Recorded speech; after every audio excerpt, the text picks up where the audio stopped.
أهل السنة والجماعة أنه هشيس كان كوي شيء نواك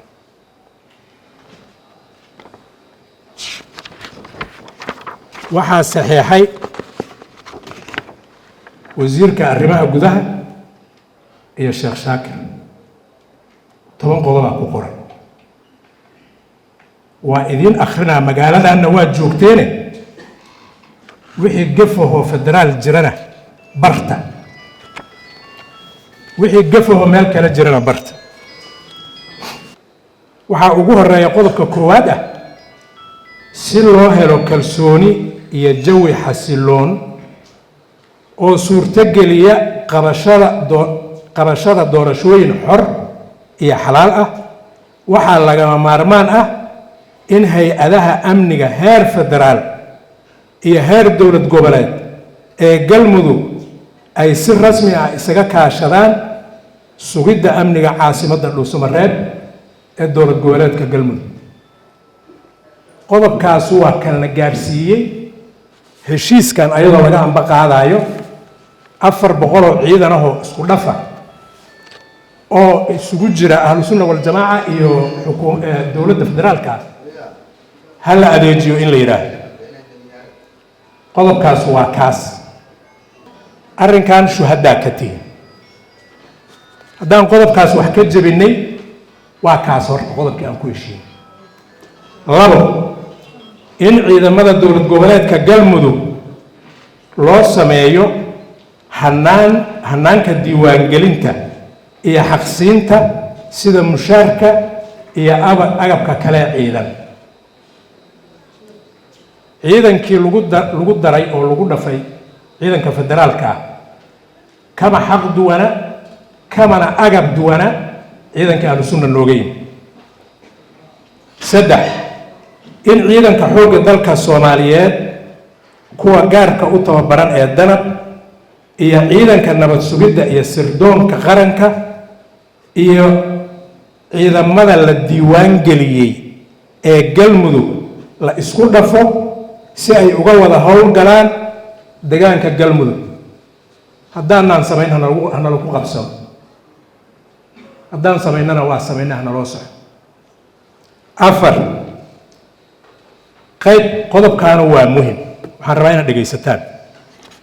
in qaybta 22aad ee ciidanka xoogga dalka Soomaaliyeed ciidanka sida gaarka u tababaran loo yaqaan danab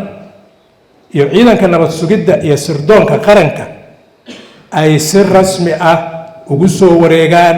xarumaha magaalada Dhuusamareeb habbahan ya qabata marka dan taas ku heshiin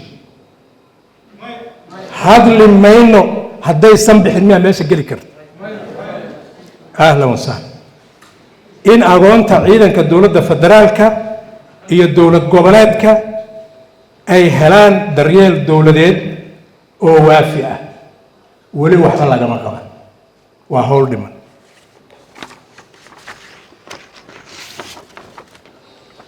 qodobka lixaad waxaa la isla gartay in magaalada Dhuusamareeb laga dhigo gogol nabadeed ay ka soo qayb galaan dhammaan beelaha deegaanka galmudug iyo qaybaha bulshada sida odayaasha dhaqanka culimada dumarka iyo dhalinyarada shirkaas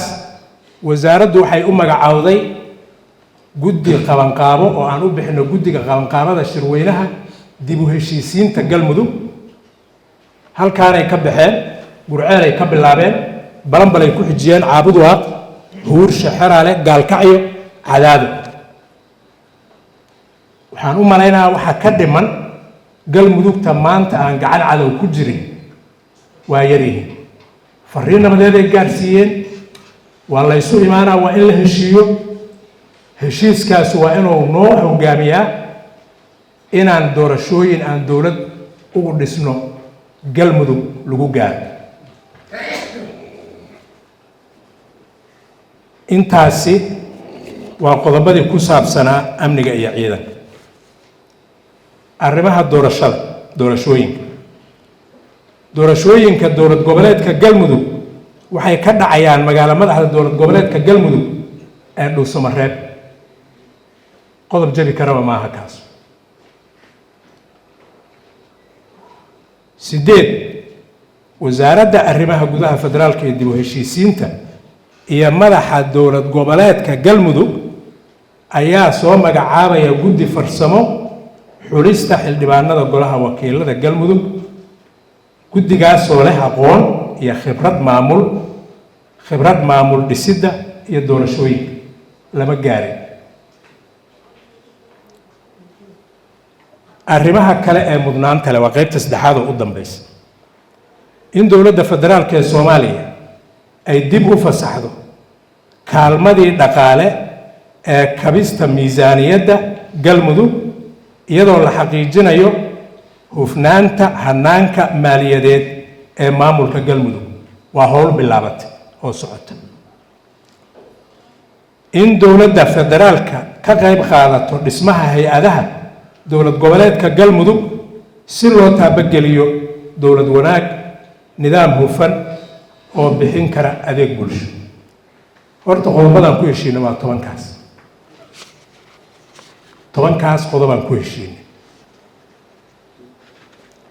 waa la jabiyey, waa la baal maray, waa nala ku ballan furay keliya waay hal qodob oo ma aana maqal heshiiskaas laga xigtay oo la leeyahay qodobka kaasa oo aan ku heshiinaa la jabiyey. reer Galmudugow, walaalayaalow, xasan khayre darajo ka maqanna uma soo doonan Dhuusamareeb, lacag aad ka soo heshidna uma soo doonan, gabar inuu ka guursado iyo baayac mushtar inuu ka sameeyana uma imaan. qofkana abaalkiisa duurka looma diro. culummadayadu howl fiican ay soo qabteen 10 sano iyo 11 sano howl ah oo deegaankan u aayay oo caawa shirkan inaan halkaan fadhino nabadeeda ilaahay ka sokow ayagu ku abaal leh. ahlu sunna inay nidaamka wadanka ka jira oo Soomaaliya dowlad goboleedya noqotay meel ka gasho maahee intii yareedo ayadu ay u tala jirta ha loo dhaafo.